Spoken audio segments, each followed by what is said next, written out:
You know what's killing him. You have known for 11 days, and you know who is doing it. She is his mother. She prepares his evening drink with her own hands, a gesture the court finds touching, a sign of maternal devotion that no one in the Kamakura inner court's entire security architecture was ever designed to question. You have watched her do it. You have watched him drink it. You are his physician, and you have said nothing. Because in the feudal Japan you inhabit, the only move available to a physician who accuses a woman of her standing, correctly or incorrectly, is death. Slowly if you're fortunate, in ways that don't end quickly if you're not. You're standing at the edge of his sleeping mat, watching him breathe in the shallow, effortful way that tells you the dose went up again last night. The smell in the room is wrong, faintly metallic, beneath the cedar lacquer of the screens, beneath the incense. You identified that smell on the third visit. You said nothing then. You have said nothing since. By the end of this, you'll understand why silence was not the opposite of medicine, and why speaking might have been the one act with no medical value at all. Start with what you're certain of, because certainty is about to become scarce. The symptoms arrived gradually. A weakness in the limbs, persistent nausea that dietary adjustment couldn't touch, a pallor deepening over weeks rather than days. The senior court physicians attributed it to exhausted qi, to spiritual disturbance, to the accumulated strain of managing the Mongol crisis. They prescribed rest, herbal preparations, ceremonial observation. The regent complied. He got worse. You were brought in as a second opinion, a polite way of saying the first opinions had failed without anyone willing to say so directly. What you saw was different, not because your skill exceeds theirs. The difference was one of reference, not ability. Your training drew on Chinese medical texts that had been filtering into Japanese court medicine for generations through traveling physicians and imported manuscripts. And those texts documented something the local tradition had less occasion to record: the specific symptom profile of slow aconite poisoning, administered in small repeated doses. Limb weakness, digestive collapse, a pallor that caught yellow in oblique light, excessive salivation in the mornings giving way to unnatural dryness by afternoon. Wolfsbane, torikabuto, ground fine enough, dissolved carefully enough, looks almost identical to a body failing on its own schedule. Almost, but not exactly. There is a behavioral test for a suspicion like this. You strip the regimen back, removed anything that might be obscuring the symptom pattern, simplified the diet, eliminated the herbal preparations that could be masking what was underneath, and you waited. The logic: if this were disease, the decline would follow the body's internal rhythm. If this were poison, it would follow something external, a timetable that wasn't the body's. 3 days later, he was measurably worse. The worsening didn't move like a body failing on its own terms. It moved like something with a schedule. Here was where medicine ended and something colder began. You mapped the axis the way you'd map an unfamiliar illness, systematically, without letting yourself decide on a destination before the evidence pointed to one. Who moved through the regent's private chambers without restriction? Senior retainers, but their power was bound entirely to his survival, which destroyed motive before it could establish itself. Servants, but their access was layered under enough supervision that sustained, covert, precisely calibrated administration was nearly impossible without detection. His wife, but the timing pattern you'd tracked across 3 weeks didn't align with her presence in the inner chambers. The list got shorter and shorter, until what remained was the name the system had never been designed to put on a list: his mother.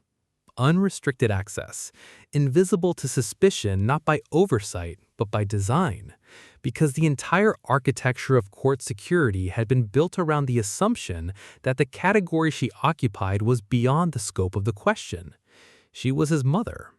What the court found moving, what it observed as devotion, was the precise mechanism of his dying. Whether her motive was fear of what his reign would cost her faction, calculation about succession, or something else entirely, your medicine cannot tell you. Motive is beyond the reach of symptom patterns. You know who, you cannot verify why. And that knowledge, complete and useless, has nowhere to go. Here's the thing about a court designed to protect certain people from even being named as suspects. It works. It was designed by people who understood exactly what they were doing, and it functions precisely as intended. The architecture that makes this crime possible is not a flaw in the system. It is the system. You press 2 fingers against the inside of his wrist. His pulse is thin, reedy, like a string pulled too tight and still expected to make sound. He opens his eyes and asks you if he's getting better. He asks it the way people do when they already sense the answer and want permission not to believe it yet. You tell him the treatments are progressing. You believe the condition is stabilizing. These are not precisely lies. They are what a physician says when the truth would finish what the poison started and faster. He closes his eyes. You stay longer than you need to. Because you've been doing something quietly, embedded in the daily regimen in ways indistinguishable from standard care, attributable to nothing, binding agents in his tonics, dietary adjustments designed to strengthen the liver's processing capacity against what it's being given, specific herbal additions documented to counteract the physiological profile of aconite exposure. Nothing written, nothing named anywhere, just medicine, calibrated precisely against what you understand is actually happening to him. It was working. For a week it was working. His pulse had strengthened slightly. The morning salivation diminished. The pallor receded. You'd begun, carefully, without permitting yourself to believe it fully, to think the margin might hold. And then the dose increased. Not randomly, not part of some preset escalation, in direct proportional response to his improvement. The precision of the increment took you a day to process, and then you couldn't stop processing it. Someone else is reading the body you are reading. Someone with access to the same markers, pulse, color, morning symptoms, who saw the regent's marginal improvement and adjusted the dosage with exactly the clinical precision that adjustment required. You thought you were running a quiet counter-operation, but you are inside something else entirely. A silent, unacknowledged duel conducted through a dying man's body between 2 people who cannot speak to each other, cannot name each other, and who have profoundly unequal freedom to act.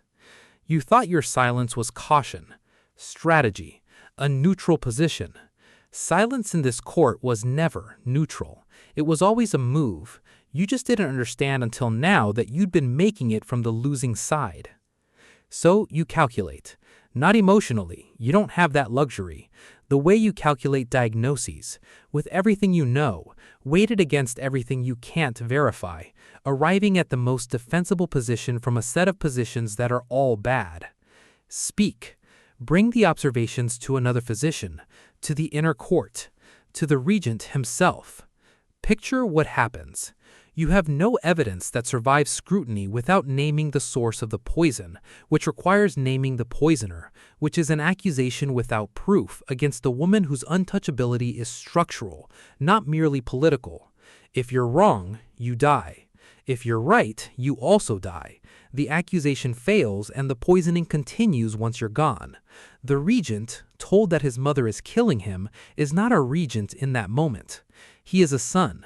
And the son confronted with this either refuses to believe you and makes an enemy of you for nothing, or believes you and triggers a rupture in the inner court that no one can control, including him, including you, certainly not the man whose survival you came here to protect. Withdraw. Claim illness. Remove yourself from proximity. But you know what follows. The counter protocol stops. The dose continues unchecked. The one person in this court who understands what is actually happening to the regent disappears, and the weeks of ground you are holding close are gone. Keep returning. Keep making the small adjustments. Keep losing the duel incrementally to someone with more room to act than you will ever have. This is what you're still choosing. Not because it wins, but because withdrawal is itself a diagnosis, a judgment that staying is worth nothing. And that diagnosis is worse than the one you're already living inside. The variable isn't whether he dies. You've known that for days now, and you've let it settle all the way down to its true weight. The variable is how long, and what you are when it ends. The regent will die. You know this the way you know a terminal condition, not as a possibility, but as a timeline with its own arithmetic. What you'll carry out of this room is the question of what your silence was. Cowardice is the easiest answer, and for a while you tried to make it fit, because cowardice at least has a lesson attached. It lets whoever comes after learn something clean. But silence here was not cowardice. It was a diagnosis.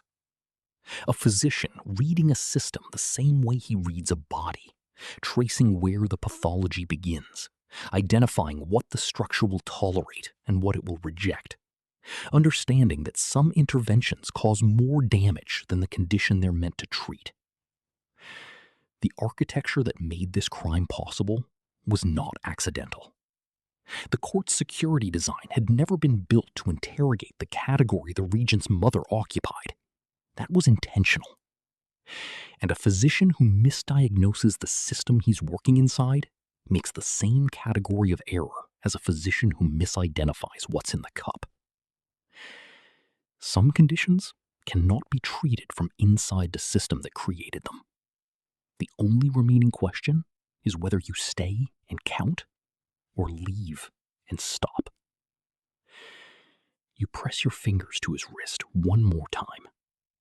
The string is still there, still pulled too tight, still there. You count the beats, not because counting will save him, because that is all medicine ever was.